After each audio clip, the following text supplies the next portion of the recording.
बिस्मिल्लाहिर्रहमानिर्रहीम। अस्सलाम वालेकुम।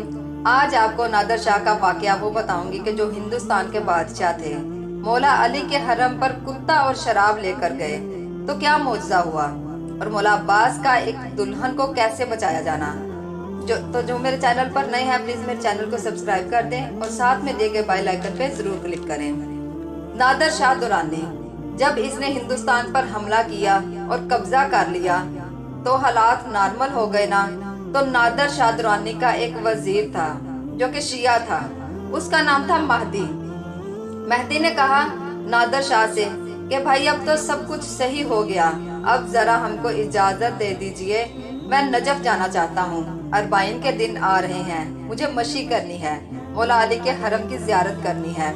नादर शाह कहता नजफ क्या लेने जाना, तो महदी कहता कि हजरत अली की जियारत को जाना चाहता हूँ, मौला अली की जियारत करना चाहता हूँ, आपसे गुजारिश कर रहा हूँ। नादर ने कहा कि तुम शिया लोग भी बड़े अजीब हो, मुर्दे की जियारत को क्या पाओगे। महदी ने कहा कि मेरा मौला आम इंसान नहीं है, नजस चीज उनकी बारगाह में जा नहीं सकती, इतनी अजीम जात है। आज भी कुछ इस अंदाज में महदी ने कहा कि नादर शाह मुंह देखता रह गया और कहा कि ठीक है, मैं भी चलूंगा। अब अजीजों, इस नादर शाह ने एक बर्तन में शराब रखी, शराब नजस है ना, इसने इसे अच्छी तरह से सील किया और एक कुत्ता ले लिया और चल पड़े। जैसे ही हरम की हद आई ना, सिपाही अपनी तरफ खींच रहा है, कुत्ता अपनी तरफ खींच रहा है। कुत्ते में ताकत ज्यादा या वो चार चार सिपाही जो खींच रहे, आखिरकार जंजीर टूट गई और कुत्ता उल्टे पांव भाग गया। कहा ये बात तो ठीक है, लेकिन शराब तो अंदर आ गई है ना। महदी ने कहा खोलो। अब जब सील पैक बोतल खोली गई तो उसमें पाया गया सिरका, शराब उसमें थी ही नहीं। इस चीज को देख कर ना बड़ा जज्बाती हुआ नादर शाह और अमीर अल मोमिनीन के हरम पर कब्र मौला अली पर आ गया, और जो ताज जीत कर ले गया था ना हिंदुस्तान से, उसने अपना ताज कब्र मौला पे रख दिया। कहता आका तुम हो, मौला तुम हो, शाह तुम हो, तुम्हारी बारगाह इस लायक नहीं है कि यहाँ कुत्ते लाए जाएं। जो लोग यहाँ थे, इसने कहा इनसे मुझे बांधो, मेरे हाथ बांधो और मुझे ले चलो अली की बारगाह में कुत्ते की तरह। अब किसकी हिम्मत, कोई हिम्मत नहीं कर पा रहा था, क्योंकि अभी ताजा ताजा वाकया, ताजा ताजा मुआवजा देखा है। कल को जो हाथ बांधेगा इसकी खैर नहीं है। खैर कहते हैं दस्ते गैब नमूदार हुआ, रस्सी बांधी हाथ में लेकर आए कब्र पर, उसने वहां आके ताज रख दिया। आका तुम हो, मौला तुम हो, मुझको कुत्ते की तरह आना चाहिए था। इसके बाद इसने अपने नाम के साथ लगा लिया कल्बे अली, उसकी मोहर पे, उस पे भी यही जुमला था, कल्बे आस्ताने अली, नादर शाह अली। अब नजफ से जियारत करके महदी ने देखा कि मामला दुरुस्त है, लेकर गया करबला।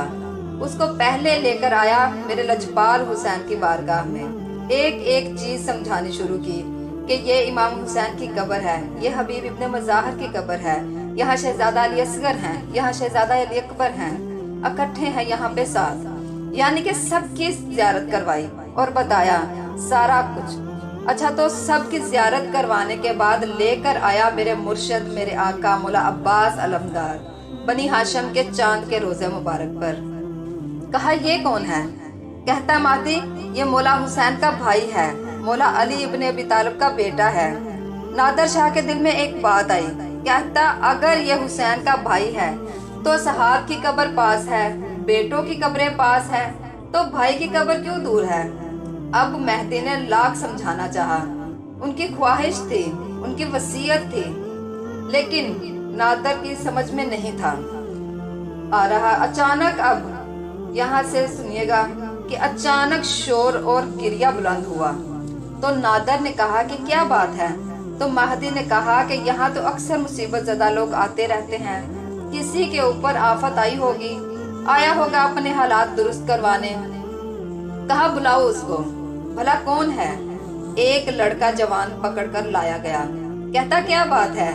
तो वो कहने लगा हम करबला के ये पास के गांव के हैं, मुझे शीशे की तरह याद है, کہ جب میں یہ واقعہ پڑھ رہی تھی نا، میں اٹھ کے بیٹھ گئی اور اتنا خوش ہوئی پڑھ کے کہ کتنے خوش قسمت یہ لوگ ہیں کہ جن کے ہاں اتنی اچھی رسمیں پائی جاتی ہیں۔ تو وہ کہتا ہم کربلا کے پاس کے گاؤں کے ہیں، ہمارے ہاں رسم یہ ہے کہ جب ہمارے ہاں کسی کی شادی ہوتی ہے نا تو دلہا دلہن کو گھر نہیں لے جایا جاتا، ان کی رخصتی کروا کے باوفا کی بارگاہ میں ہم آتے ہیں، یہاں ایک دوسرے سے وفاداری کا عہدہ ایمان کرتے ہیں، اس کے بعد اپنے گھر جاتے ہیں۔ میری بھی شادی ہوئی تھی گاؤں کی رسم کے مطابق، میں اپنی بیوی کو لے کر کربلا کے لیے آ رہا تھا کہ راستے میں ڈاکوؤں نے حملہ کر دیا، سارا مال و اسباب تو جو لوٹا تو لوٹا، پر میری بیوی کو اٹھا کر جو لے گئے تو میں کہاں جاؤں، علمدار کے پاس آیا ہوں۔ نادر شاہ نے کہا کہ کہاں کا واقعہ ہے، کل تک تیری بیوی مل جائے گی۔ ایسا پکا عقیدے والا تھا وہ شخص، وہ کہتا مجھے تمہاری مدد نہیں چاہیے، مجھے تمہاری ضرورت نہیں ہے۔ تو وہاں کسی نے کہا کہ اے ذرا تمیز سے بات کرو، ہندوستان کا یہ بادشاہ ہے، ذرا سنبھل کے۔ اس نے کہا کیا میرے مولا سے زیادہ طاقت والا ہے؟ یہ جملہ نادر نے سن لیا، کہتا ٹھیک ہے جاؤ، اگر کل تک تیری بیوی نہ ملی تو تیری خیر نہیں ہے۔ خیر یہ بات ختم ہو گئی۔ اب کہتا بیوی کا غم، مال کا غم، اور اب اپنی جان پر بھی آ گئی ہے، آ کر گر پڑا قبر عباس پر۔ آقا اب تک تو بیوی کا غم اور اب اس ظالم بادشاہ کی تلوار بھی لٹک رہی ہے۔ کہتا اتنے میں پھر شور اٹھا، کیا ہوا؟ کہا ہوا تو یہ دیکھا کہ سپاہی کوئی کہتا کہ لگتا ہے کہ اس کی بیوی آ گئی ہے، اس لیے کہ وہ ایک عورت کا ہاتھ پکڑے عباس کی قبر کا طواف کر رہا ہے، چکر لگا رہا ہے۔ تو نادر کہتا کہ بلاؤ۔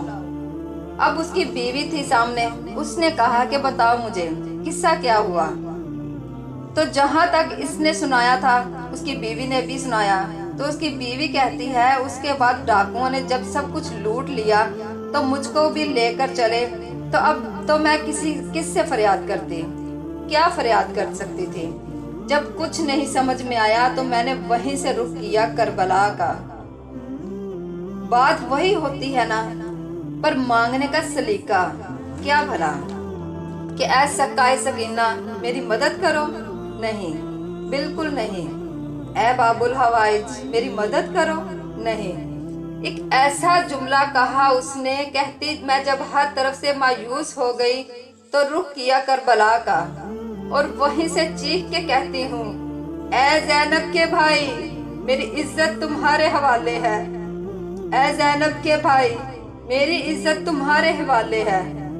کہتے جیسے ہی میں نے یہ جملہ کہا ایک گھوڑے سوار نمودار ہوا، سارے ڈاکوؤں کو مار گرایا، اور اچانک کیا دیکھتی ہوں کہ مولا عباس کے حرم میں ہوں۔ تو نادر بادشاہ بھی جا کے قدموں میں گر پڑا مولا عباس کے، اور سچے دل سے ایمان لے آیا، یہ ہے مولا عباس سرکار وفا۔ ارے سچے دل سے مانگو تو صحیح، غازی شہنشاہ سب عطا کرتے ہیں، بس ہم کو مانگنے کا سلیقہ ہونا چاہیے۔ مولا عباس آپ سب کو بھی کربلا بلائیں۔ تو اپنا بہت سارا خیال رکھیے گا، ملتی ہوں اگلی ویڈیو میں۔ پلیز میرے چینل کو سبسکرائب کرنا نہ بھولیے گا۔ اللہ حافظ۔